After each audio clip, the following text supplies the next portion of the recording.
Pascal Moulegua pour RFI. Guilain Kipoke, ACP. Dodé Zumbu, ACP. Dadi Songozo, TV5 Monde. La Fontaine Cabana, APIC Télévision. Rigen Aenaka, APIC Télévision.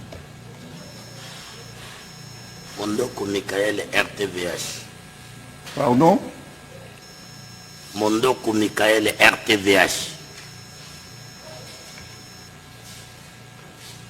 Aurélie Bazaraki Bangoula, France 24. Marc de Bosso-Andolé, Agence France Presse. James Mouchia, Actu 30.cd. Clément Mwamba, Actualité.cd. Sokran Timba, Jeune Afrique. Nancy Kapouba, PIC Télévision.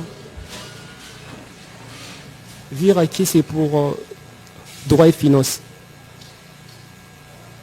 Jovita Songo, DW Afrique. Grâce Ndala pour TV5 Monde. Thérèse Milolo, Africa Cool TV. Merci.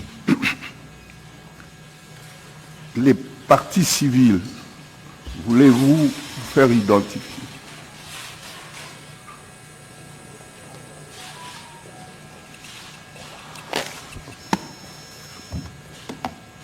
Vous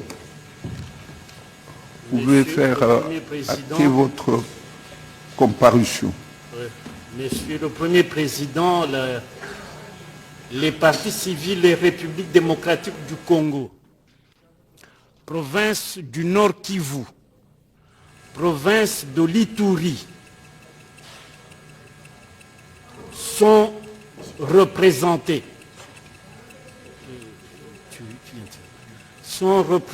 par les avocats que voici. Le bâtonnier Kalengi Laurent, Maître Richard Bondo, moi-même, Maître Kabengeda Yidunga, Maître Dimwene Pakou, Maître Merlin Mboma et Maître Daniel Adrien Poba. La province du Sud Kivu est représentée par Maître Kabengela Ilunga et la province du Nord Kivu, c'est... Il est là, voilà, le confrère est là. Uniquement aux intérêts de la province du Nord Kivu, Maître Rosette Kanyeri, avocate au barreau de Kinshasa. Voilà, mais il y a les ONG. Oui, tu compares. Maître Kassongo Mayombo pour des ONG, VCCF et Avovi. Pour Maître Kassongo du barreau de Mbujimaï et de Lomami.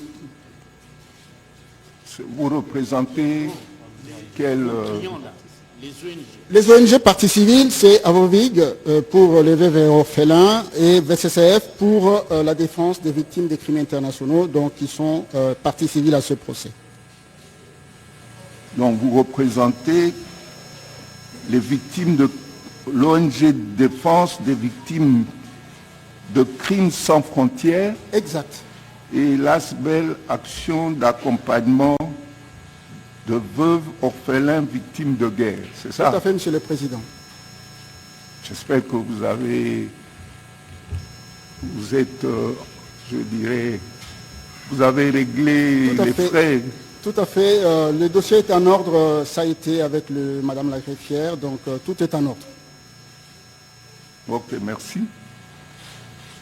Alors, je crois qu'il était convenu qu'aujourd'hui, nous écoutions les plaidoiries des partis civils et si nous avons le temps, nous allons recevoir aussi le réquisitoire du ministère public.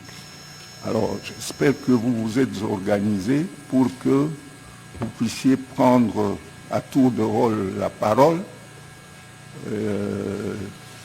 Voilà. Merci beaucoup, Monsieur le Premier Président. nous nous sommes organisés comme ceci.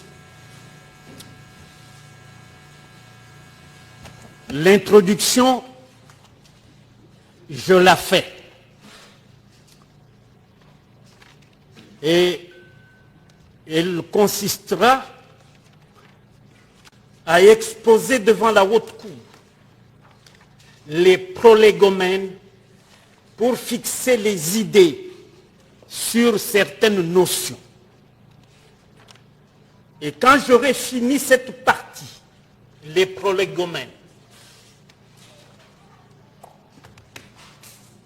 je développerai au nom de nos clients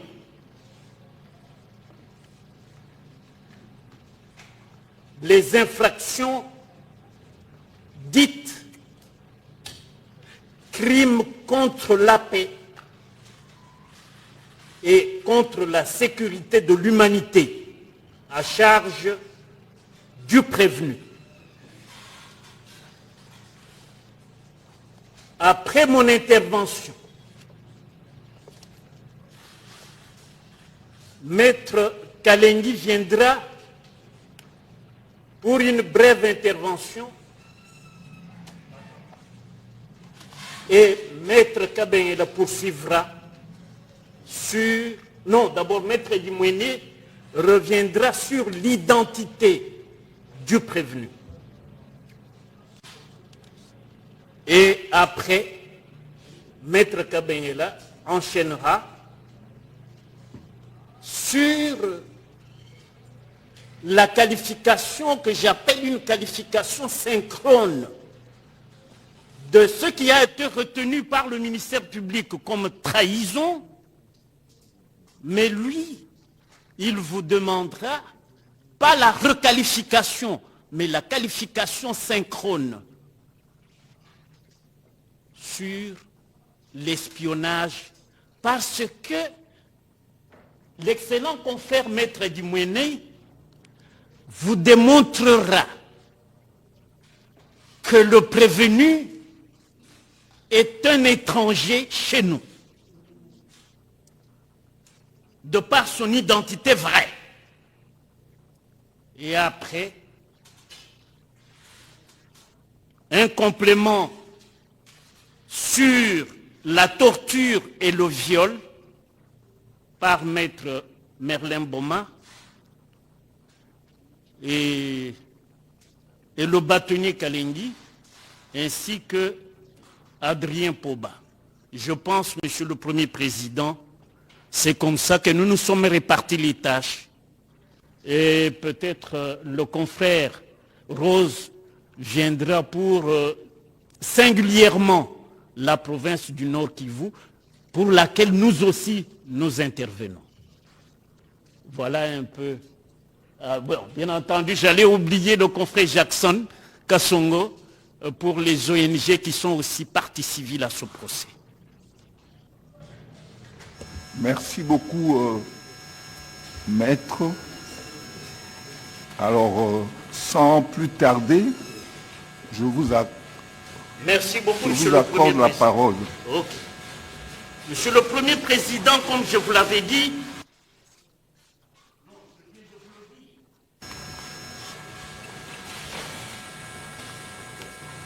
j'introduis ce procès. Non, j'ai introduit la plaidoirie.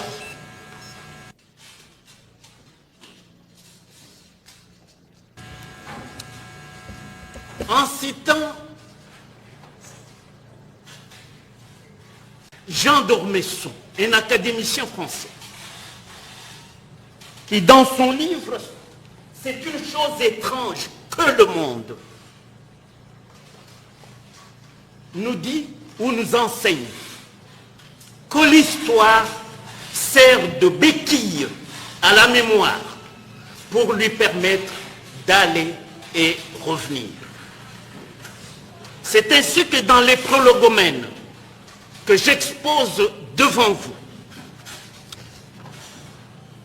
il est impératif qu'un historique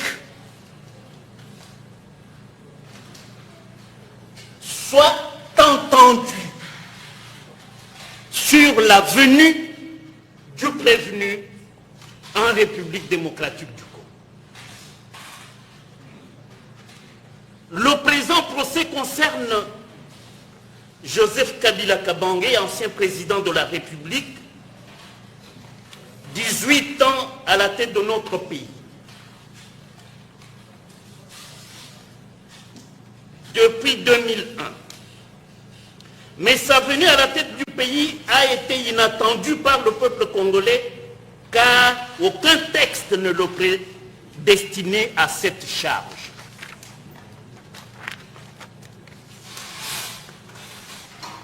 En 1996, né à Lemera au Rwanda, une alliance des forces démocratiques pour la libération du Congo-Zaïre, AFDL, créée le 18 octobre 1996 par 4 partis ou mouvements, parce que ce n'étaient pas des partis politiques reconnus chez nous, c'est des mouvements. Un parti de fait, le parti de la Révolution populaire, PRP, dirigé par M. Laurent Désiré Kabila, l'Alliance démocratique des peuples, dirigée par Deogracias Bouguera, le mouvement révolutionnaire pour la libération du Zaïre, MRLZ, dirigé par le commandant Massa Sounedaga, et le Conseil national de résistance pour la démocratie, dirigé par le commandant André Kisase Ngandou, avec comme objectif d'écrouler le système autocratique, antidémocratique moboussien, afin d'installer un pouvoir démocratique répondant aux aspirations du peuple congolais. Ici, je ne me cite pas. Ici, je cite un professeur d'université, ancien ministre du plan du premier gouvernement de Laurent Désiré Kabila, c'est le professeur Étienne Richard Mbaya dans le livre blanc sur les présumés massacres des réfugiés Hutus rwandais en République démocratique du Congo, ministère du Plan, Kinshasa, novembre 1997, à la page 519. Les Congolais découvriront le prévenu lors de la prise de Goma par l'AFDEL. Comme commandant Hippolyte, chargé de la logistique du contingent rwandais. Soudainement, à la chute de Kisangani, au mois de mars 1997, après le carnage de Tingi-Tingi, qui a justifié l'envoi par le Conseil de sécurité des Nations Unies de la commission d'enquête dirigée par le Togolais Atsu Kofi Amega. Il devint le prévenu, Major Joseph Kabila, réputé fils de M. Laurent Désiré Kabila, fruit des officines rwandaises depuis Kigali. Homme lige du général rwandais, du colonel rwandais à l'époque, James Kabarebe, lors de l'Odyssée de l'AFDEL pour Kinshasa, nommé chef d'état-major général des forces armées congolaises par M. Laurent Désiré Kabila, président de la République. Le prévenu, ici, fidèle au plan d'occupation du Congo par le Rwanda, sera positionné et connu dans l'opinion comme le fils d'Omze. Monsieur le Premier Président, Monsieur de la Haute Cour, Monsieur l'auditeur général, le prévenu va user d'un pseudonyme, mais ce n'est pas une première dans la vie politique. Pourquoi ce n'est pas une première?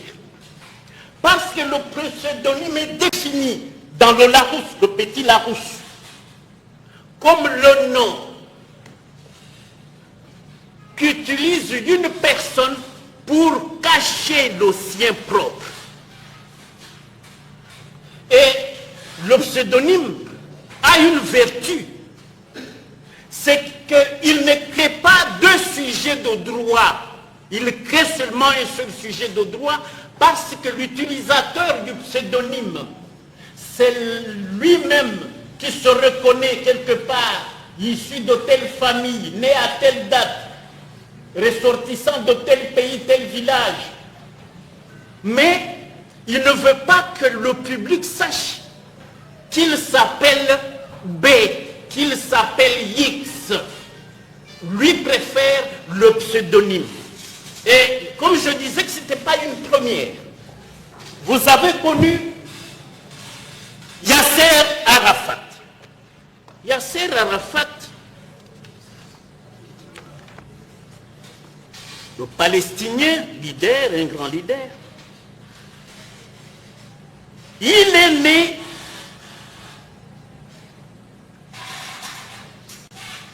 selon les grands historiens qui le connaissaient, il est né à Jérusalem. Non, au Caire. Mais lui, Yasser Arafat, disait qu'il était né au Caire. C'est pour cela que de son vrai nom de naissance, Abdel Raouf Arafat Al-Qudwa Al-Hussein, né le 24 août 1929 au Caire, c'est là qu'il est effectivement né, mais qui évoquait en public sa naissance à Jérusalem. Est-ce que par l'usage, pourquoi il le disait? Parce que pour lui,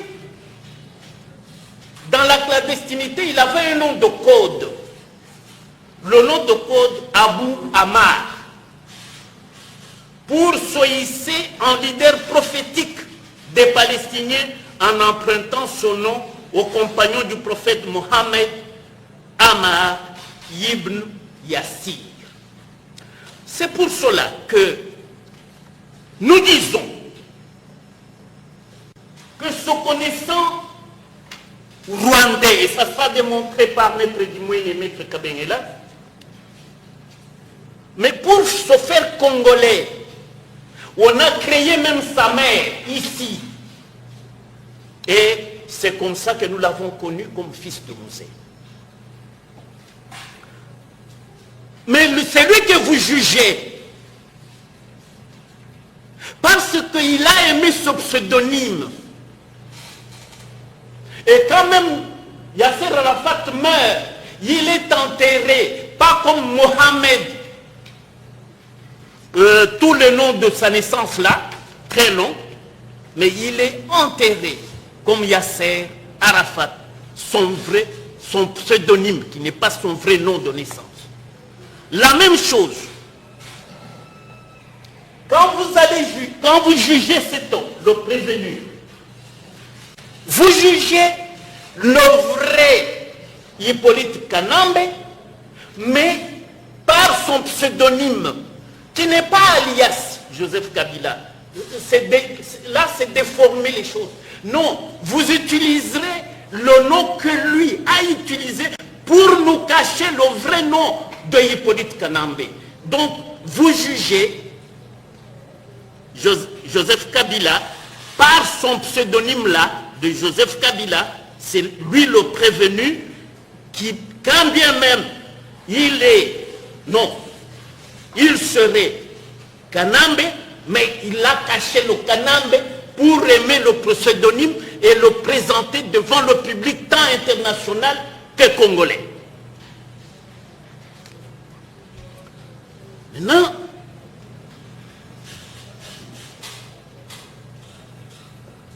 quand la chute de Goma arrive et Bukavu,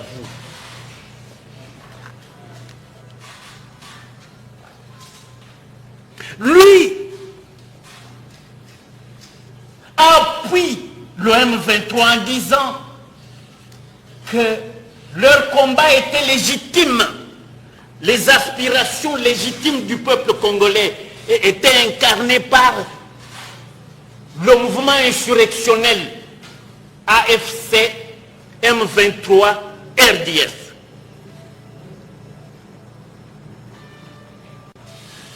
Et C'est pour cela que l'auditeur général le défère devant votre haute cour. Est-ce que vous êtes son juge légal? Dans l'opinion, on va dire, mais non, lui, il est civil. Pourquoi la haute cour militaire va juger ici? L'article 19 de la Constitution dit en son premier alinéa que nul ne peut être soustrait ni distrait contre son gré devant le juge que la loi lui assigne, d'où la notion du juge légal. Mais comment le devenez-vous, vous qui êtes haute cour militaire, par rapport à lui? C'est quand, lorsque une personne commet des infractions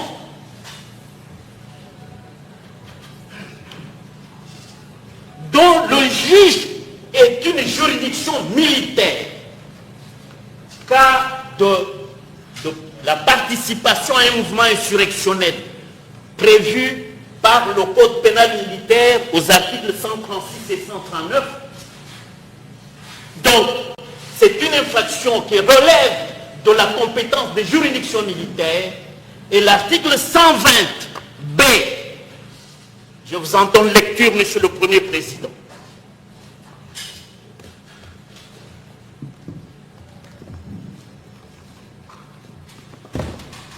« 120B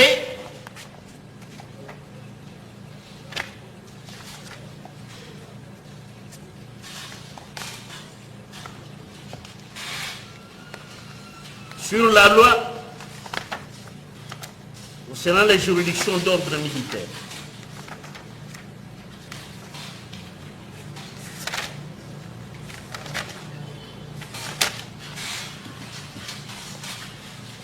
Sont justiciables de la haute cour militaire les personnes justiciables par État de la Cour de cassation. À l'époque où on rédigeait, on promulguait la loi, c'était la Cour suprême de justice, pour des faits qui relèvent de la compétence des juridictions militaires. Parce que la participation criminelle relève de la compétence des juridictions militaires, le statut du sénateur agi, qui aurait dû l'amener devant la Cour de cassation, disparaît. Pourquoi? Parce que l'infraction du chef de laquelle il est poursuivi, participation à un mouvement insurrectionnel, relève de la compétence des juridictions militaires. Donc c'est vous, la haute cour, en vertu de cette disposition, qui êtes son juge légal. Pourquoi? Parce que les poursuites engagées en respect de l'article 17, c'est suivant la loi et les formes prescrites par la loi. Voilà pourquoi, Monsieur le Premier Président, vous êtes compétent de juger le sénateur agi. Ce procès est-il équitable? Pour les parties civiles, le procès est équitable. Pourquoi?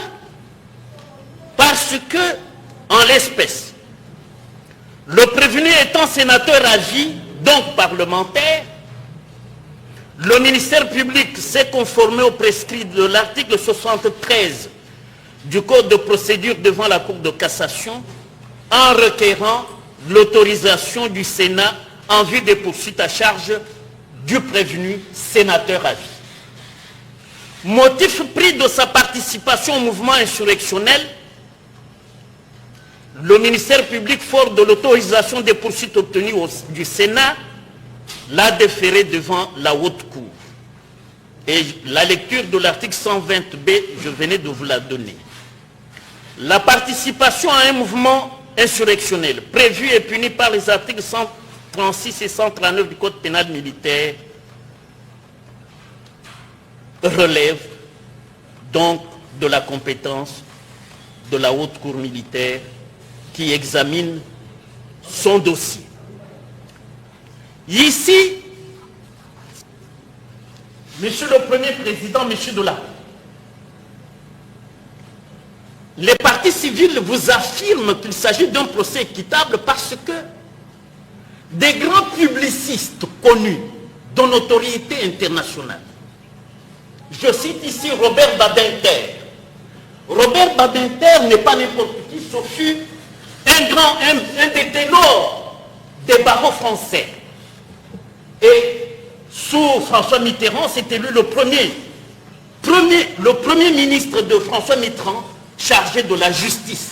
Et c'est par cet excellent avocat, ce brillant juriste, publiciste de renom, que la peine de mort sera abolie en France en 1981. Et Robert Badinter n'est pas seul. Il enseigne ce que je vais vous dire avec Bruno Cotte, ancien juge de première instance à la Cour pénale internationale. Et le troisième doctrinaire, c'est Alain Pelé, un publiciste de renom, professeur d'université. Et qu'est-ce qu'ils enseignent? Il dit pour qu'un procès soit équitable en matière de crimes contre l'humanité, crimes de guerre, où on n'est plus dans le système de la conviction intime du juge, où on est dans le système qu'on appelle le due process of law. Le due process of law qui a comme le fil conducteur un principe très exigeant et objectif. Que le juge doit être convaincu au-delà de tout doute raisonnable. De tout doute raisonnable. Ça veut dire quoi? Ça veut dire que ce principe exigeant et objectif conforte celui de la présomption d'innocence reconnue par les statuts de toutes les juridictions internationales. Et il nous donne les exemples, c'est les articles 21, paragraphe 3 du statut du tribunal pénal international sur ex-Yougoslavie, article 30, paragraphe 3 de celui du tribunal pénal international pour le Rwanda, article 17, paragraphe 3 de celui du tribunal spécial sur la Sierra Leone, et ou article 66 du statut de Rome. Mais chez nous, vous avez une disposition, c'est l'article 17, dernier alinéa de la Constitution.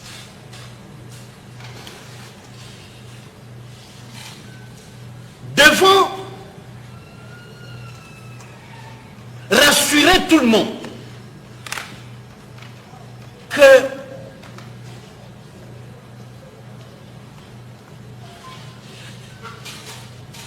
l'intégration en vous de ce principe de due process of law, avec cette conséquence que vous êtes convaincus ou au-delà de tout doute raisonnable. Qui peut vous jeter la pierre, Monsieur le Premier Président, Monsieur de la Haute Cour? Personne, disent les partis civils.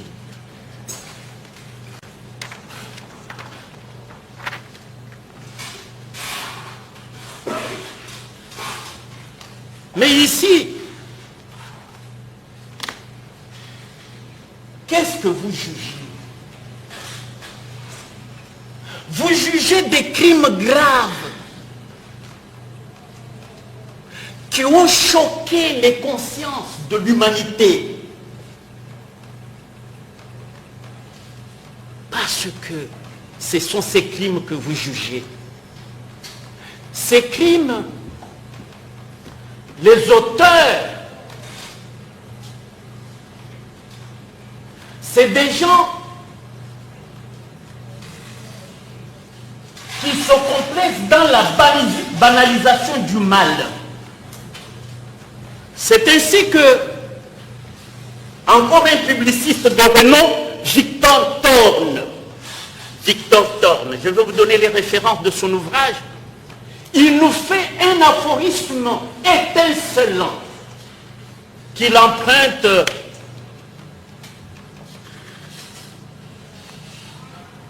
à Martin Luther King, à James Hale, à Edmund. Et cet aphorisme, quel est-il? Je vous le cite. Si nous avons le droit d'être libres, c'est dans son livre Le procès du 11 septembre. Il a publié l'ouvrage en 2006, Le procès du 11 septembre. Dans ce livre, qu'est-ce qu'il dit? À l'ouverture de la première page, il dit: si nous avons le droit d'être libres, nous avons le devoir d'empêcher que l'on nous rende esclaves. Assister ou rester silencieux face au mal, c'est assister le mal. Il suffit que les hommes de bien ne fassent rien pour que le mal triomphe. Les hommes de bien, c'est vous qui composez la haute cour. Vous avez une lourde mission, vous confiez à l'article 150 alinéa 1er de la Constitution comme les garants des libertés individuelles et des droits fondamentaux des citoyens, lesquels droits ont été bafoués sans aucun remords par le mouvement insurrectionnel, dont le financeur, pour ne pas dire le financier, le commanditaire, le bailleur des fonds, s'appelle, par son pseudonyme, Joseph Kabila Kabange.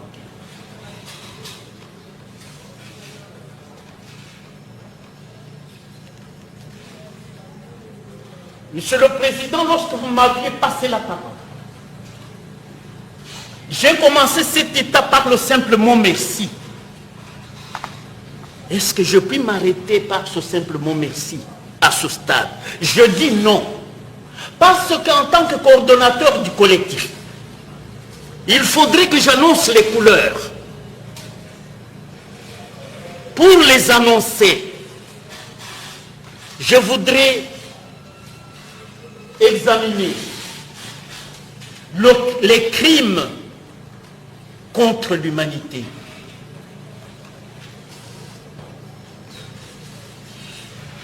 Lorsque vous compulsez les pièces par devers vous, les pièces soutenant l'accusation, il y a un rapport sérieux du Bureau conjoint des droits de l'homme des Nations Unies chez nous. C'est à partir de la côte 49, juste à la côte 70, puis un autre rapport fiable de la CNDH, la Commission nationale congolaise des droits de l'homme.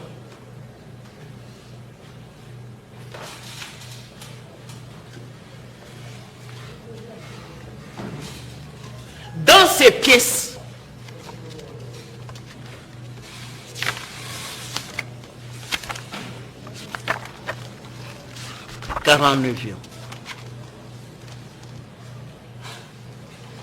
le 15 janvier 2025, à Nyanzale, territoire de Massissi, des affrontements ont éclaté entre des éléments Wazalendo Yatura, CMC et l'OM23 RDF.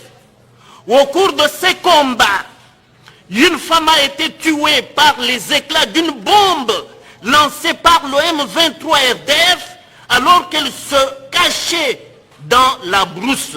Sa fille âgée de 12 ans a également perdu la vie, touchée par des balles tirées par le M23 RDF.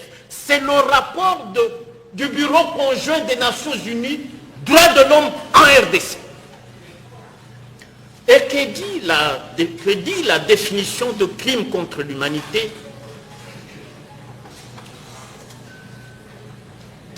Là, c'est l'article 222 de notre code pénal, ordinaire livre 2. Mais les éléments de cette infraction sont décryptés dans cet ouvrage de la Cour pénale internationale.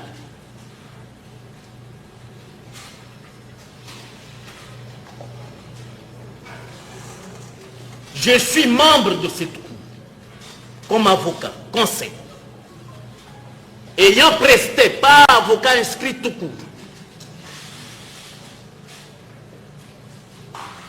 Monsieur le Président, ici c'est de toute beauté, parce que l'explication est tellement intelligente et limpide, flamboyante.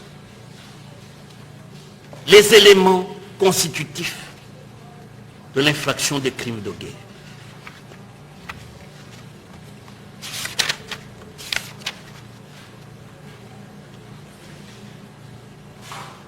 Non, crime contre l'humanité, d'abord.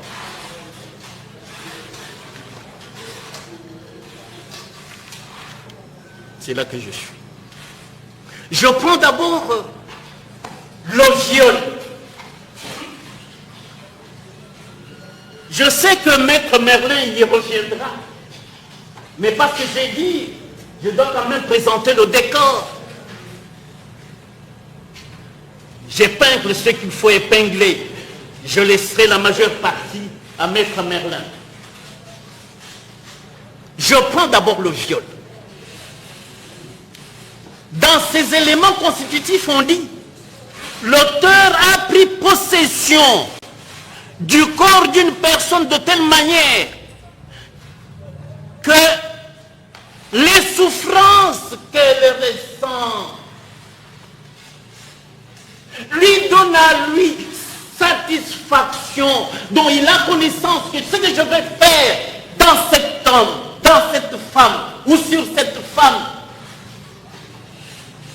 Et là, ce n'est pas un seul individu, c'est les éléments recrutés par Joseph Kabila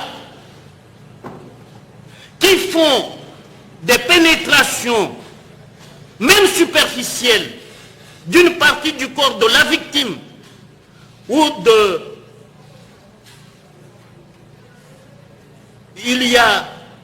de toute autre partie du corps.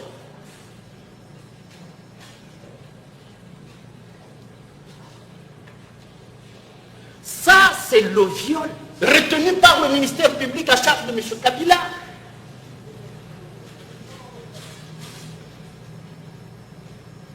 Mais qu'est-ce qu'il y a de commun? Vous trouverez ça dans la torture, dans la déportation, dans les disparitions forcées. C'est l'intention d'imprimer, d'infliger des souffrances, douleurs graves, atroces. Vous jugez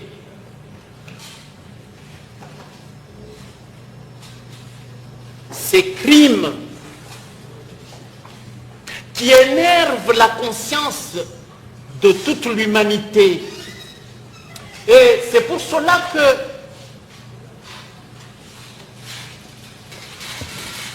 ce n'est pas une néologie, ni une expression de trop, mais je pense que les actes commis par M. Kabila sont tous étrangers à la civilisation humaine. Parce que c'est inconcevable qu'un homme normal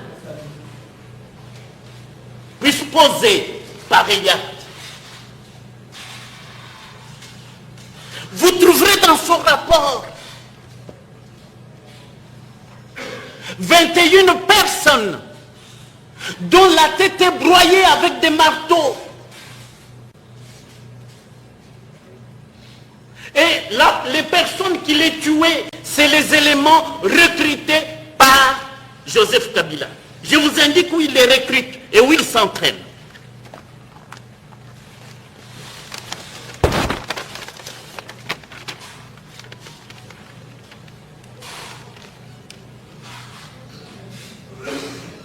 Au Rwanda,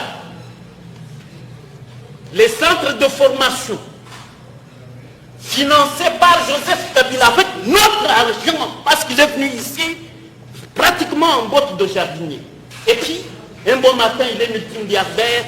Le rapport de Bloomberg, le dernier, fait de lui le milliardaire le premier milliardaire africain. Il dépasse même le Nigérian Dangote. Il parle, Bloomberg, 32 milliards de dollars. Même pas notre budget. Mouzito est en train de se démener là pour une histoire de 20 milliards.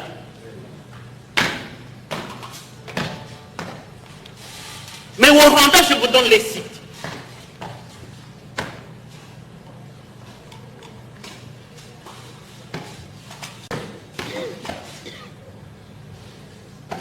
C'est le centre de Kidaho, dans le district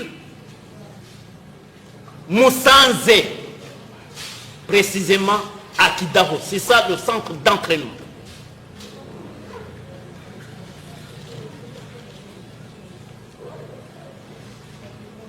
Toujours au Rwanda, dans la forêt de Gishwati, 3800 personnes qui étaient formées là-bas, déversées chez nous pour tuer nos mamans, pour tuer les bébés, pour tuer les Congolais, la jeunesse. Donc, les mains utiles de la République sont coupées, neutralisées, paralysées par la férocité d'un homme. C'est pour cela que j'ai dit, dans mes propres mots, que les actes qu'il a commis sont étrangers à la civilisation humaine. Toujours au Rwanda, dans le district de Nyagatale, dans le camp militaire de Gabiro, ce qu'on appelle Gabiro School of Infantry, les forces spéciales, qu'il a recruté pour assurer sa garde. Et vous aviez suivi ici, dans la vidéo, lorsqu'Ikayebin Karoudi raconte que parce qu'il a été dépouillé de sa garde, il a recruté ces hommes. Ce sont les forces spéciales du Rwanda qui le gardent. Il y en a d'autres, mais je me limite à ces 3 districts. Mais en Ouganda, district de Mbalala, district de Kamwegwe, notamment au camp militaire Bihanza, des milliers et des milliers de jeunes qu'il a recrutés où?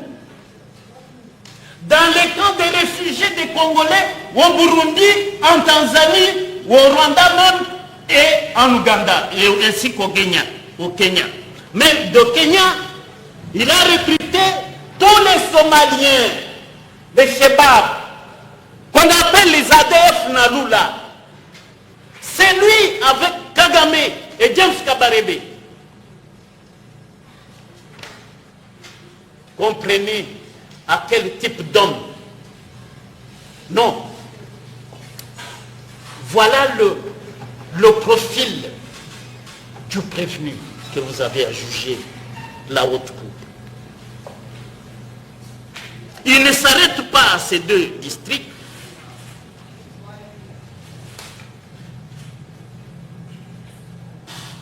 Il a amené des chefs coutumiers venus du Rwanda et de l'Ouganda qu'il installe dans nos villages après avoir décimé toutes les vies humaines des Congolais là-bas. Et ce sont ces chefs coutumiers que que les gens amènent même aux États-Unis pour battre campagne, qu'ils sont persécutés, que leur population serait persécutée par le pouvoir actuel, chez nous. Comme si c'est dans les coutumes congolaises de malmener leur prochain.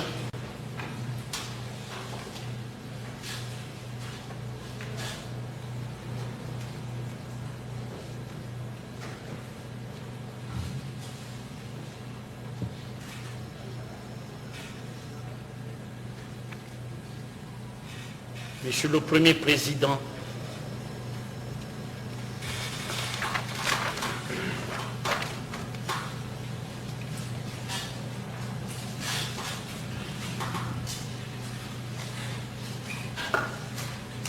tous les massacres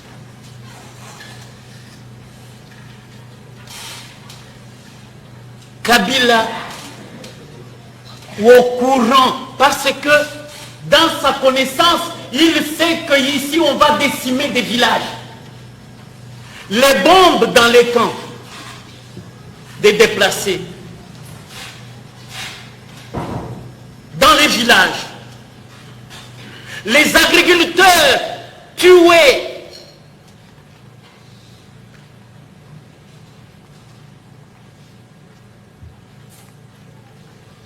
c'est pour cela que lorsque l'attaque est généralisée contre des personnes,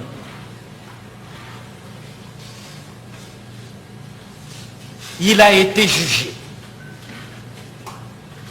L'auteur participe à une tuerie généralisée de personnes ou à leur soumission à des conditions d'existence devant entraîner leur mort à grande échelle. Dans l'intention de donner la mort, ou en faisant preuve d'une insouciance grave, peu lui important que la mort résulte ou non d'un tel acte, ou d'une telle omission, ou de tels actes ou omissions, en étant conscient du fait que le dit acte ou la dite omission, ou les 10 actes ou omissions s'inscrivent dans le cadre d'une tuerie à grande échelle. Ainsi, jugé par qui? Par un autre tribunal international. Mon excellent confrère Jackson Mayombo, avec qui je preste à la Cour pénale internationale, interviendra pour vous en donner davantage. Parce que ça, c'est un arrêt du tribunal pénal international sur le Rwanda dans l'affaire Kaishema. C'était parti par Yann Jurovic. Qui est Yann? C'est un excellent juriste publiciste.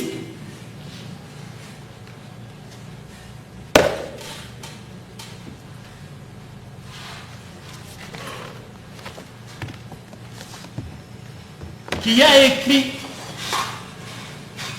avec Robert Badinter et les autres juristes de renom ce livre, commentaire article par article du statut de Rome.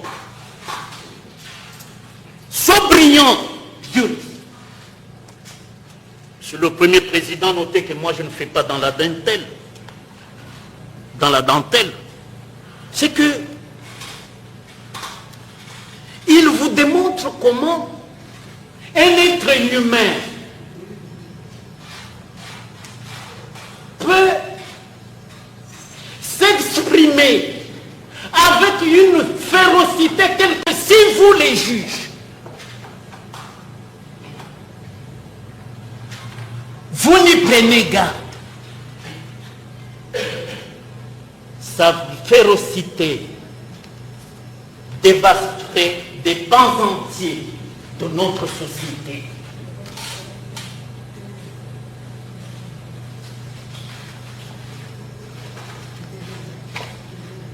Les tortures, déportations, disparitions forcées, etc., concourent à ce grand remplacement de nos populations de l'Est par celles déversées par le Rwanda sur les territoires ainsi dépeuplés et le pourvoyeur des moyens, conscient de ces exterminations comme crimes contre l'humanité, n'est autre que le prévenu que vous jugez.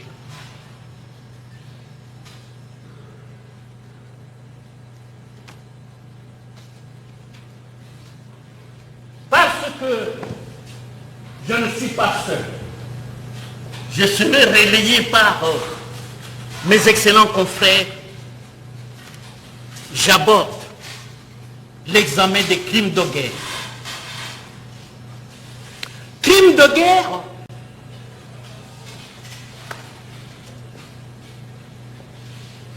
c'est une notion récente.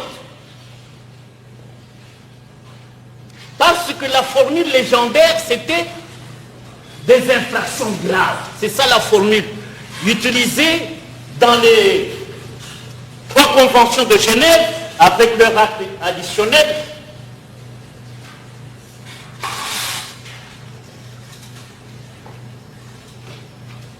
Mais quelle est leur caractéristique?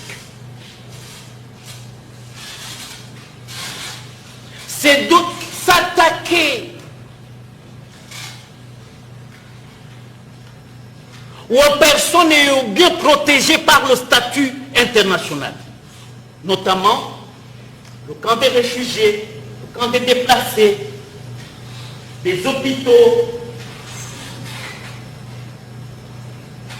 les écoles,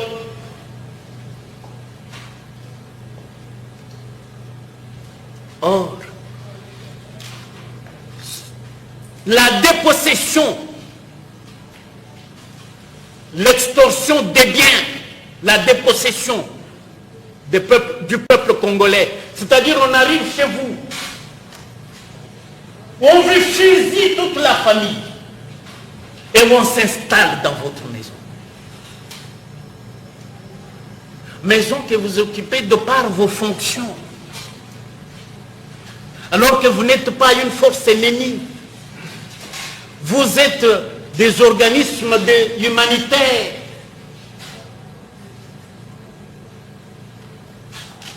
On a vu à Goma, à Bukavu, partout où ils sont passés, comment les gens du M23 se sont comportés.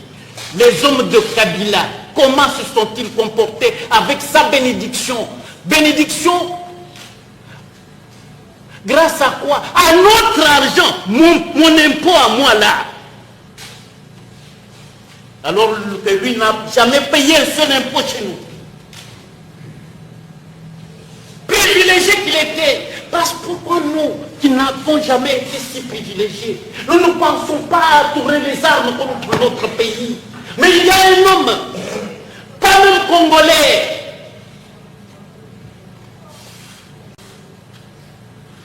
devenu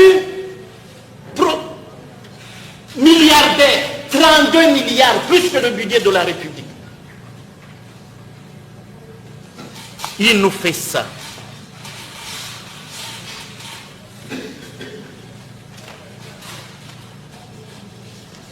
Médecins sans frontières, les installations pillées, Oxfam, pour nourrir les veuves et les orphelins, pour nourrir les déplacés de guerre, les blessés de guerre,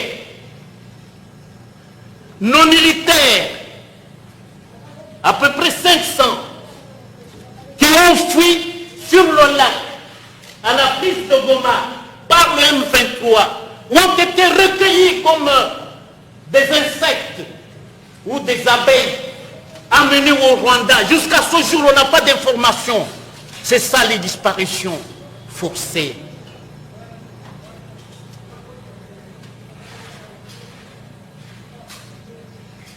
Tous ces éléments non exhaustifs sont constitutifs des crimes de guerre, punis, prévus et punis à l'article 223 du Code pénal ordinaire congolais.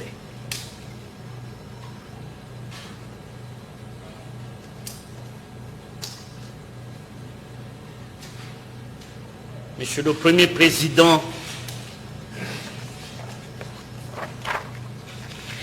avec promesse de revenir pour vous donner le dispositif des conclusions de la partie civile, au cas où mes excellents confrères n'aimeraient pas le faire à ma place, vu la considération que tout le monde a à ma coordination, je pourrais revenir, Monsieur le Premier Président, pour vous donner le dispositif. Mais à ce stade, que dois-je faire?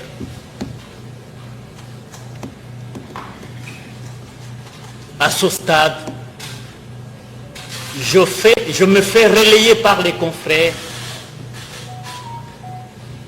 en arrêtant par le simple mot, comme j'avais commencé, le simple mot, merci votre honneur.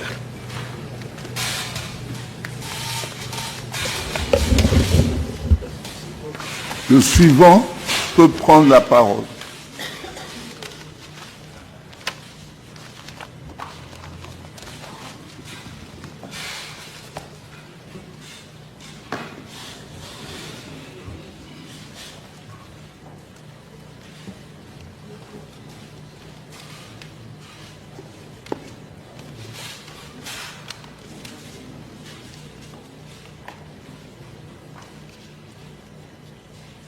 Monsieur le Premier Président, distingués membres de la Haute Cour, à Monsieur l'organe de la loi, je ne sais pas si ça passe bien ou pas, il faudrait que nous commencions par rendre grâce au maître des temps de circonstances qui a créé cette opportunité pour que nous pensions apporter notre modeste contribution pour une bonne et saine administration de justice en cette cause.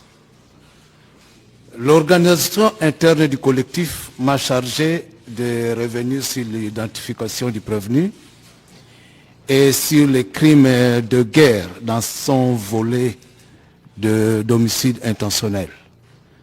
Mais avec votre autorisation, nous allons commencer par une parenthèse qui ne sera pas assez longue. Et puis nous reviendrons sur le premier point. Le deuxième est présenter un certain nombre de demandes devant votre guide de cours. Alors, Monsieur le Premier Président, la parenthèse a dévolé, au-delà de menaces, des injures, des colibés, des actes d'intimidation, il y a quand même des gens qui soutiennent les avocats de la République. Heureusement qu'ils sont les plus nombreux. Et parfois ils viennent nous voir pour nous confier des tâches presque impossibles. Parce que finalement, dans l'imaginaire du Congolais lambda, on connaît le rôle d'un avocat. Et encore moins celui d'un avocat de la République. On ne connaît pas.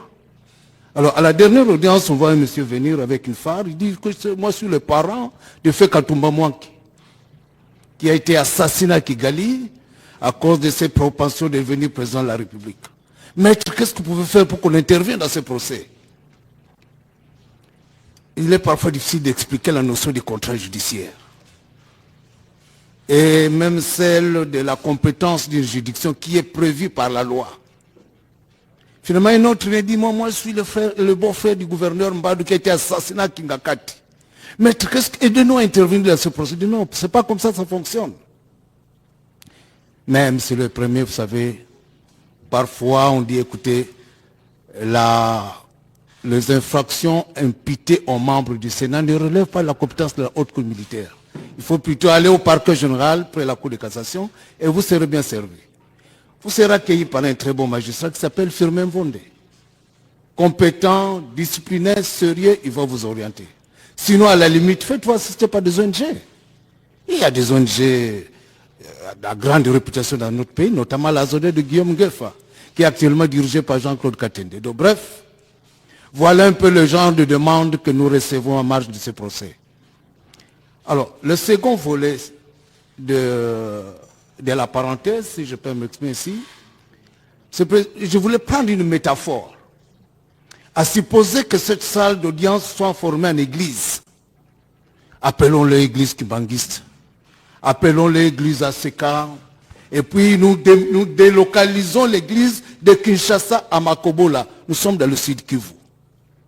Prière de nuit, veillée de prière. Et généralement aux environs de 1h, 2h du matin que la dévotion devient forte. Et pendant que vous priez, la salle est envahie par des personnes armées. Nous sommes dans la logique d'un conflit international, d'un conflit armé international. Et en moins de 30 minutes, il tue 43 personnes. Là, nous quittons la métaphore. Et nous sommes sur des faits réels. Cela venait d'être fait il y a 3-4 semaines. On tue, on prend les femmes qui vont servir d'esclaves sexuels, on prend les enfants qu'on incorpore de force par l'armée, et ainsi de suite. C'est la raison pour laquelle nous sommes devant vous. C'est de ces procès-là qu'il s'agit, c'est de ces drames-là qu'il s'agit, qui sévit sur l'espace qui vous tous les jours. Mais qui en parle, monsieur le Premier Président? Ce n'est pas la bande de Gaza. Ce n'est pas l'Ukraine. Les Congolais, eux, peuvent mourir comme des mouches là. Ça n'embête personne. Non, non, ça commence à embêter tout le monde. Donc, monsieur le Premier Président, comme pour vous dire que ce procès n'est pas un procès politique. Non, c'est parce qu'on a de la haine envers le prévenu. Non, c'est parce qu'on le déteste. Non, parce que... Non, non, non, non, non. Toute personne qui commet une infraction doit répondre et assumer les conséquences de ses actes. Donc, ça ne sert à rien de continuer à faire croire qu'on cherche à régler des comptes à qui que ce soit. Non. Et je rentre dans la métaphore, on tue les gens, il laisse des veufs, on laisse des veufs, il y a des veuves, il y a des enfants qui se retrouvent sans parents. Et au Congo, on ne punit pas. Et ça fait 30 ans que ça dure. Plusieurs millions de personnes, non, non, non, on ne doit pas organiser un procès, sinon c'est un règlement de compte. Monsieur le Premier Président, le prévenu a commis des faits précis. J'en parlerai lors du deuxième point que je vais développer. Mais ce procès est justifié et il est justifiable. Je ferme la parenthèse. S'agissant du premier point qui m'a été chargé à développer devant votre guide de haute cour, sur l'identité du prévenu. Vous savez, monsieur le Premier Président, moi j'ai toujours dit, et ça c'est une conviction personnelle, la vie d'un État c'est comme la vie d'une personne. Homme, femme ou qui que soit. Il y a des hauts et il y a des bas. Et dans l'histoire des États, il est arrivé que certains États aient été dirigés par des étrangers. Je ne prendrai pas le cas de la France, peut-être qu'on ne le connaît pas. Après la Révolution française, toute personne qui a fait des études équilibrées de droit a entendu parler de Napoléon, à celui que nous devons le code civil par ailleurs. Mais ce Napoléon-là n'était pas français. Il avait des origines de la Corse à l'époque sous occupation génoise. Est-ce qu'aujourd'hui la France est malheureuse parce qu'à un moment elle a été dirigée par un étranger? Non. C'est pour moi je pense que pour la République démocratique du Congo, nous devons avoir le courage de nous assumer. À un certain moment de notre histoire, nous avons été dirigés par un étranger. Mais on tourne la page et la vie continue. Monsieur le Président, in tempore non suspecto. Le grand léopard tombe. C'est ça la vie des hommes. Le Kivu, le Congo est envahi par l'Est. Et à Goma, mon excellent confrère Richard vous l'a dit, il faudrait qu'on gère le carburant. Et Kabarebe, l'autre seigneur de guerre, on en parlera. Parce que finalement, dans cette histoire, nous luttons non seulement contre le prévenu, mais contre un système que moi j'appelle K comme Kagame, K comme Kaberebe et K comme Kabila. Mais c'est un système vaste et sournois qui est composé de plusieurs personnes. Malheureusement pour nous, parmi nos autorités politico-militaires sont des kagamistes, on en parlera. Alors, monsieur le Président, j'étais en train de dire qu'à Goma, il fallait qu'on veille sur la gestion du carburant. Et Kabarebe va responsabiliser deux personnes, un Congolais et un Rwandais. Le Congolais doit s'appeler Ahmed Korogo ou quelque chose comme ça. Mais le Rwandais, c'est Hippolyte Kanambe. Vous ne pouvez pas avoir du carburant à l'époque si vous ne passez pas par ces deux personnes. Mais c'est pas qui a fait un problème. Mais c'est son nom, c'est son identification. Les gens qui l'ont connu à l'époque, à Goma, l'appelaient ainsi. Mais finalement, il devient Joseph Kabila, chef d'état-major de forces aériennes. Alors, mais qu'est-ce que vous voulez qu'on dise? C'est un peu comme ça, ça sont parfois nos réalités africaines. Le matin, on est charpentier, et le soir, on est colonel. Mais qu'est-ce que vous voulez qu'on fasse? Parce que ça dépend d'une personne, une seule. Il fait faire de vous ce qu'il veut, il peut aussi vous tiller s'il a envie de le faire. C'est parfois ça la réalité de la dictature. Il y a des personnes qui peuvent le dire. Willy Michig, je ne sais pas si j'ai bien retenu le nom. C'est un député national. Il le dit. Son Excellence Jean-Pierre Bemba, qui a tous les éléments enseignés, vous dit, non, lui, il s'appelle Hippolyte Kanambe, il est étranger. Est-ce que lui-même l'a nié? Il est passé un jour dans une conférence de presse, comme il aime bien le faire, pour dire que non, je n'ai jamais porté le nom Hippolyte Kanambe. Mais pourquoi nous ne pouvons pas constater et tirer des conséquences? Est-ce que si nous le faisons, la terre va cesser de tourner? Non. Donc, Monsieur le Président, les exemples sont nombreux. Je prends les enfants biologiques de Kabila lui-même. Quel est cet enfant biologique qui a travaillé avec lui? Lequel? Ils sont passés tout le temps à être persécutés. Je vois Étienne, je vois Ibrahim, je vois la pauvre Aimée, perd son âme. Alors nous devons nous gêner pour parler de la réalité de notre pays? Non. Donc quand vous allez vous retirer, Monsieur le Président, vous allez l'identifier comme étant Hippolyte Kanambe, qui se donne un pseudonyme pour compléter Maître Bondo, Joseph Kabila Kabang. Et alors, parlons maintenant du nom. Il prête serment en 2001 comme Joseph Kabila. Il revient en 2006 comme Joseph Kabila Kabang. C'est quoi cette histoire-là? Donc vous changez de nom comme de chemise. En violation du code de la famille. Qui dit que l'ordre de l'élément du nom est immuable. Même si dans la République bananière, il y a quand même un minimum d'ordre. Il va être identifié comme tel, sujet étranger, placé par Kagame pour contrôler le Congo. C'est juste ça. Parce que moi, Monsieur le Premier Président, j'ai toujours dit, je n'aime pas parler de l'évasion rwandaise. Non, non, non, non. Le Rwanda et la République démocratique du Congo n'ont pas de problème. Le peuple rwandais, le peuple congolais, c'est un peuple ami. Mais notre problème s'appelle une personne, les gangsters de la région de Grand Lac, Kagame. Et ces pantins comme Kabarebe et Kabila qui sont disposés à tout faire pour créer la mort au Congo, pour créer l'humiliation au Congo. C'est là notre problème, c'est prévu. Donc vous allez apporter ces correctifs sur son identité et en tirer les conséquences en droit. Mon estimé confrère Jean-Marie va parler sur la qualification, parce que quand on est Congolais, on peut être poursuivi pour telle infraction, mais quand vous êtes étranger, il faudrait que vous soyez poursuivi pour tel autre type d'infraction, même si les faits sont les mêmes. Donc j'étais en train de clôturer la partie relative à l'identification du prévenu. Maintenant, il va être établi par votre arrêt que voici son nom, voici la mission qu'il a été accomplir au Congo, dans le cadre des mouvements expansionnistes de Kagame. Monsieur le Président, Monsieur le Premier Président, le crime de guerre sous les volets homicide intentionnel.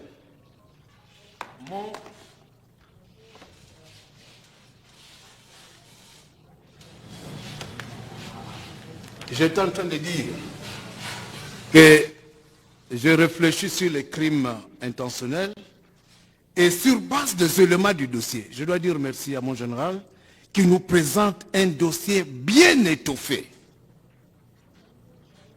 Je me suis permis de faire un tableau, je suis allé sur 14 pages.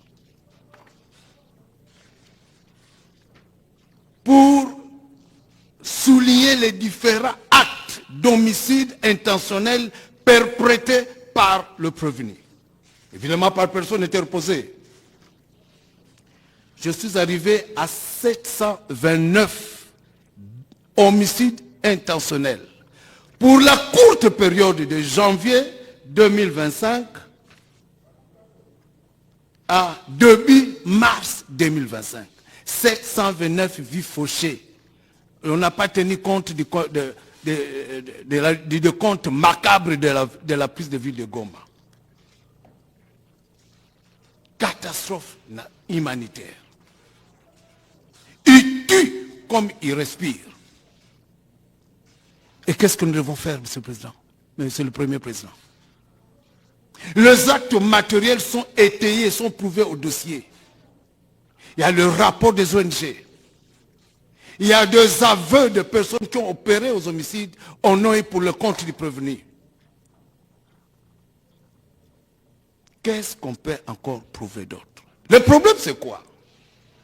Que le prévenu est poursuivi ici en sa qualité de chef de guerre ou d'autorité hiérarchique dont la responsabilité découle de l'article 27 et 28 des statuts de Rome.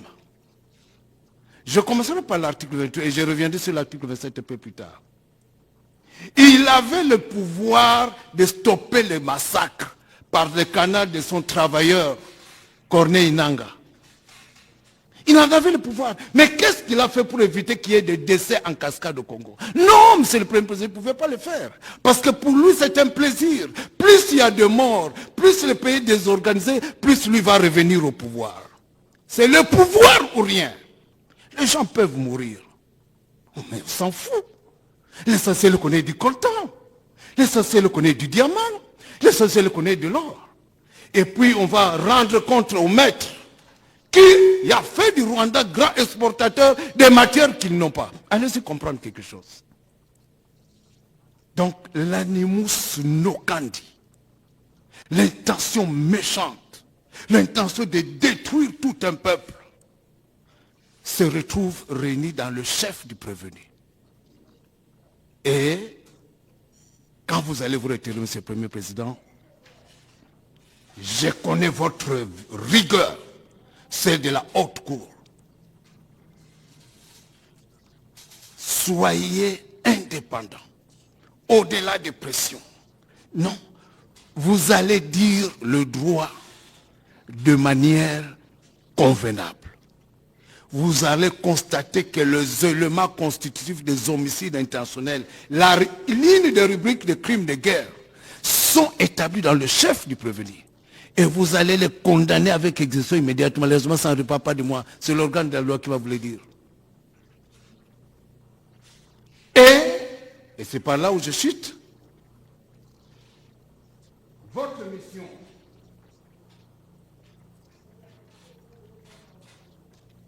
de dire le droit est sacré. Nous savons que vous allez nous produire un très bon arrêt.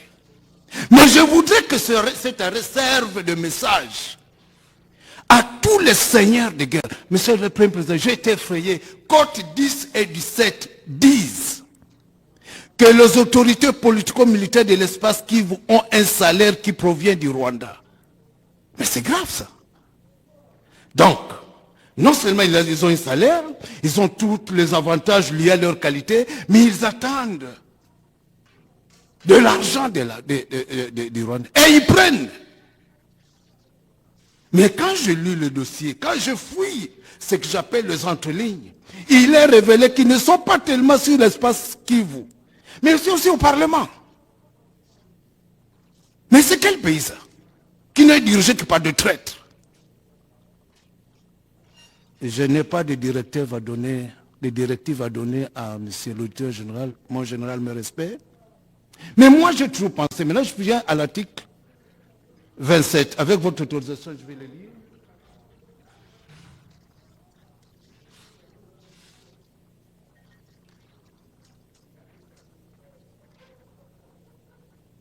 Article 27, statut de Rome. Ce que je vais dire n'engage que moi. Je suis pénaliste. Et moi, j'ai toujours pensé qu'en vertu de l'article 27 du statut de Rome, qui a été intériorisé en droit interne, l'auditeur général n'a pas à obtenir l'autorisation du Parlement pour poursuivre ces criminels de guerre. Non. Je vous lis l'article 27, monsieur le Premier ministre. Alors, je parlais du statut de Rome qui s'applique de manière égale à tous, sans aucune distinction fondée sur la qualité officielle, et en particulier la qualité officielle de chef de l'État ou de gouvernement, de membre d'un gouvernement ou d'un parlement, de représentants élus ou d'agents d'un État, n'exhore en ça. Le point 2, que j'adore beaucoup, M. le Premier Président. Les immunités ou règles de procédure spéciales qui peuvent s'attacher à la qualité officielle d'une personne en vertu du droit interne ou du droit international n'empêchent pas la Cour, évidemment ici n'empêchent pas la haute Cour militaire, de poursuivre les criminels de guerre. Qu'est-ce que cela veut dire? Si l'auditeur général a des indices sérieux de culpabilité de la commission des crimes internationaux dans le chef des membres du Parlement, dans le chef des membres du gouvernement, dans le chef d'une autorité militaire supérieure au général. L'article 27 dit qu'on n'a pas à observer de procédures spéciales. Dès qu'on a les éléments, on va les surprendre dans sa petite chambre. On les prend. Si ça, Dieu est bon, c'est pourquoi je ne pouvais pas être auditeur militaire. On les prend, procédure de flagrance. Il est condamné et exécuté s'il le faut. Parce que, M. le Président, jusqu'à quand on va continuer à compter les morts dans ce pays? Et votre arrêt va servir aussi de message au système KKK. Parce que pour eux, tuer c'est un plaisir. 8 millions de personnes et la Côte 6 renseigne que dans leur projet, il faut assassiner le président de la République. Et s'ils n'ont jamais réussi, c'est parce que ça dépend des circonstances, à sa cause, grâce aux circonstances indépendantes à leur volonté. Monsieur le Président, non, notre Félix ne sera pas assassiné. On parle de qui? Le Félix de Simon Kimbangu? De l'évêque Pascal Koula? Mon Félix? Non. Nous refusons. Vous savez, le système KKK, c'est comme Hérode. Il est écrit quelque part qu'Hérode a pris le goût de tuer. Il a pris Jacques, le frère de Jean, zigouillé. À un moment, il a voulu, comme il a cultivé le plaisir de tuer, il est tombé sur Pierre. On arrêta Pierre et on l'enferma dans une prison. Enchaîné. Mais il est dit quelque part que les gens se soulevèrent. Ils se mirent à prier pour que Pierre ne parte pas. Félix ne partira pas, parce que le peuple est pris par cette joie de se sacrifier par la prière pour qu'il soit sauvé. Et finalement, un ange atterrit là où était Pierre. Tes sandales, ta ceinture, ton manteau, out. Et le sort de Rhodes, c'est celui qui va tomber sur Kagame. Ça ne fait pas partie de la plaidoirie, mais Kagame sait comment Hérode finit. Nous terminons notre modeste intervention en disant ceci, M. le Président. Vous allez identifier le prévenu conformément à ce qu'il a fait, ou ce qu'il est, ou ce qu'il cherche à cacher. Vous aurez à déclarer établi le crime de guerre dans le volet d'homicide intentionnel, car tous les éléments constitutifs sont réunis. Et condamné conformément à la loi avec exécution immédiate. Ce n'est pas moi qui le dis, c'est l'organe de la loi qui doit le dire. Je ne parlerai pas de dommages d'intérêt parce que ce n'est pas la rubrique, le confrère Jean-Marie Kabingle va le développer. Mais voyez le nombre de morts. Voyez comment cette personne est à la base de souffrance de tout un peuple. Vous allez procéder à la saisie de tous ces biens. Parce que la République démocratique du Congo, ma cliente n'a pas assez de moyens. Les 32 milliards que le confrère Bondo doivent se retrouver ici pour dédommager toutes ces victimes. J'ai dit. Merci, maître.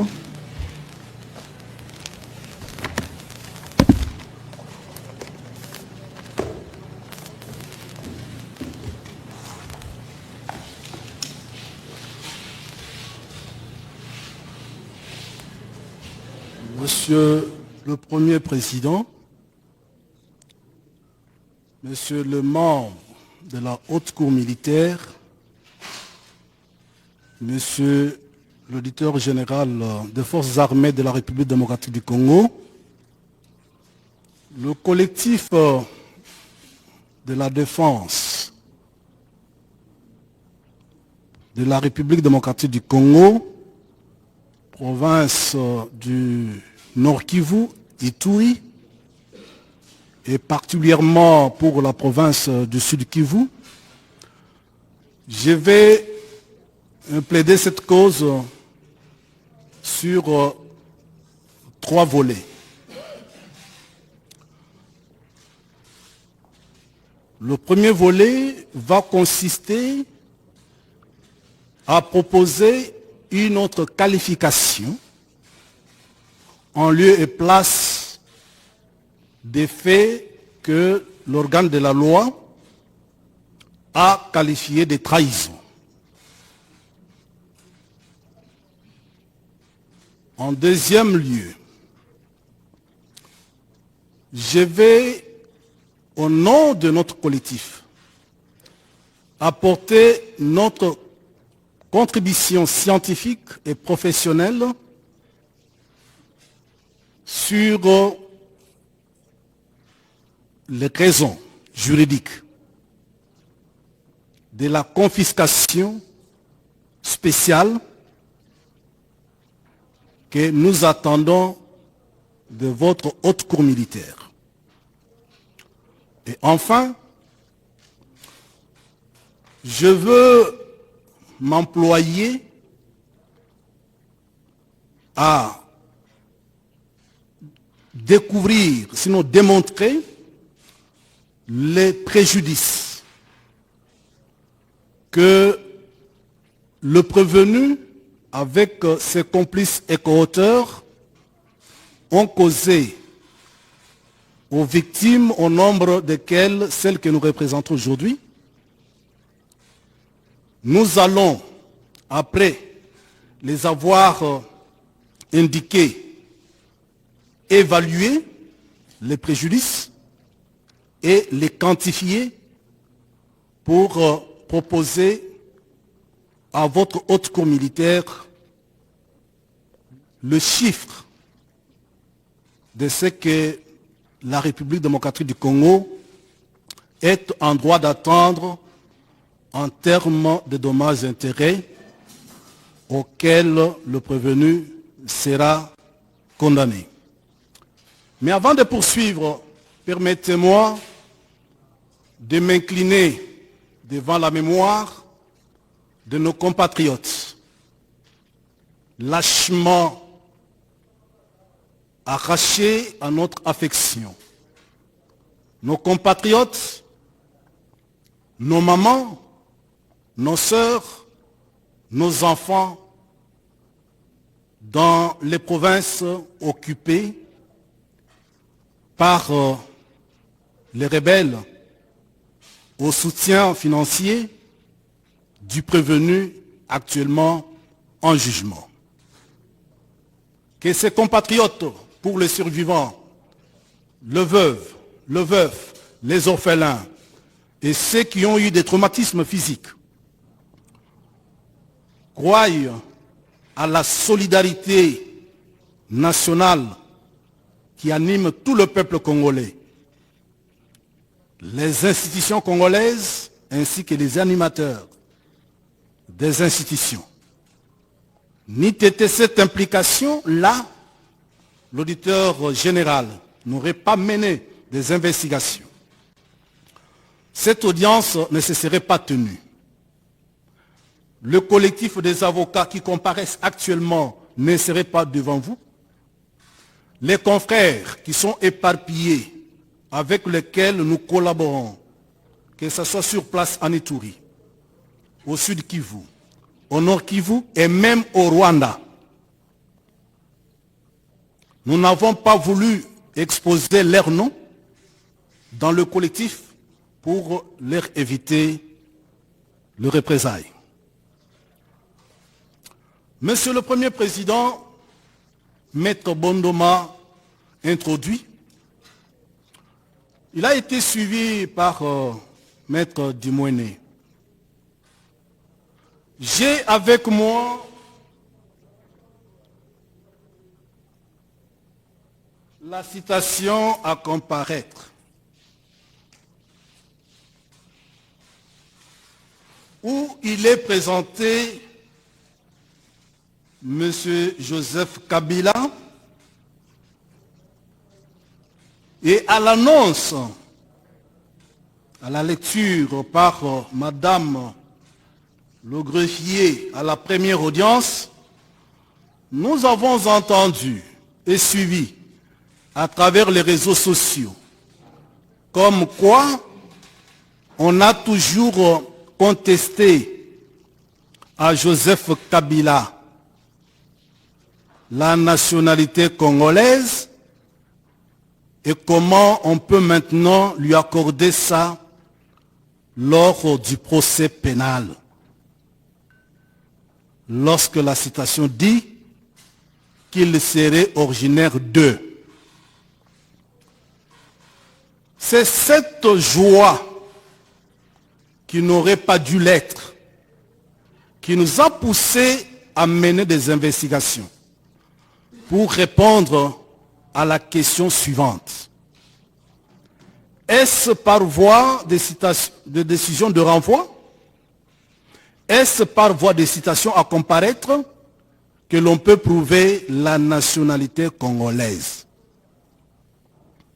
En effet, suivant la procédure, toutes les procédures en général, l'individu est jugé d'après les apparences identitaires qu'il présente.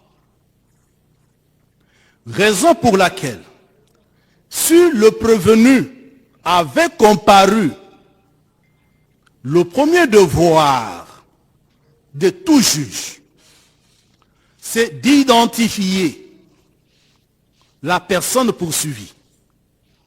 Et cette vérification n'amène pas nécessairement à certifier les apparences que l'individu a données.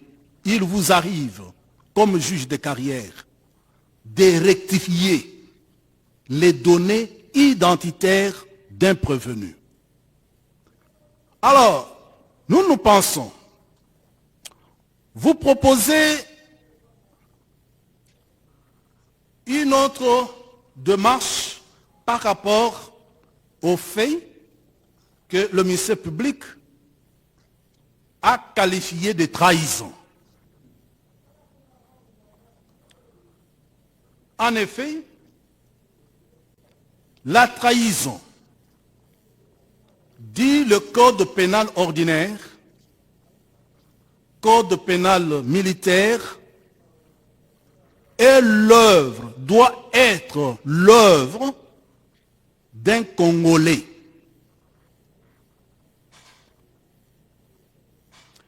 En ce que toutes ces dispositions pénales, ordinaires comme militaires, disposent que sera coupable de trahison tout Congolais. Est-ce que dans le dossier qui gît devant vous, nous avons la preuve que monsieur le prévenu, qui s'est fait appeler par le nom de Kabila Kabang et Joseph, je vais revenir sur les éléments de ce nom-là. Est-ce qu'il y a quelques preuves? Parce que nous sommes dans un état de droit, où tout est soumis à l'observance de la loi. Que dit le code de la famille au sujet de la nationalité congolaise? Comment se prouve-t-elle? Est-ce par passeport diplomatique? Est-ce par passeport ordinaire ou de service? Est-ce par le fait d'avoir exercé les fonctions présidentielles? Pris d'abord inconstitutionnellement, Maître Richard Bondo l'a dit, parce qu'en 2001, selon le texte constitutionnel en vigueur alors, c'est pas ce monsieur qui devrait prendre le pouvoir, succéder à Laurent Désiré Kabila, le Congolais. C'est pas lui. toute chose, toute proportion gardée, ce n'est pas lui. Alors, est-ce que parce qu'on a exercé le pouvoir par coup d'état constitutionnel en 2001, 2006, 2011, toujours par trucage, est-ce que l'exercice d'une fonction officielle peut suppléer à la preuve des nationalités selon le droit congolais? Non. Pourquoi je le dis?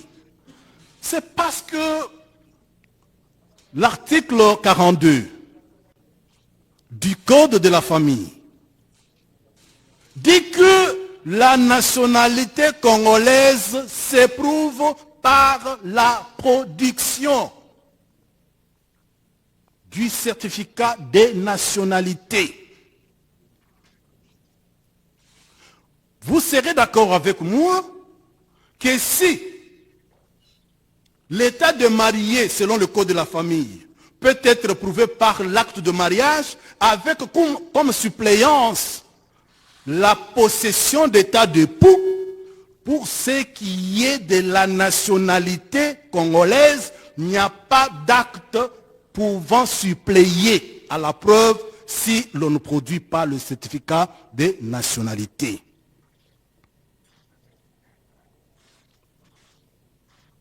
L'article 43 du même code dit que une nationalité congolaise obtenue frauduleusement peut être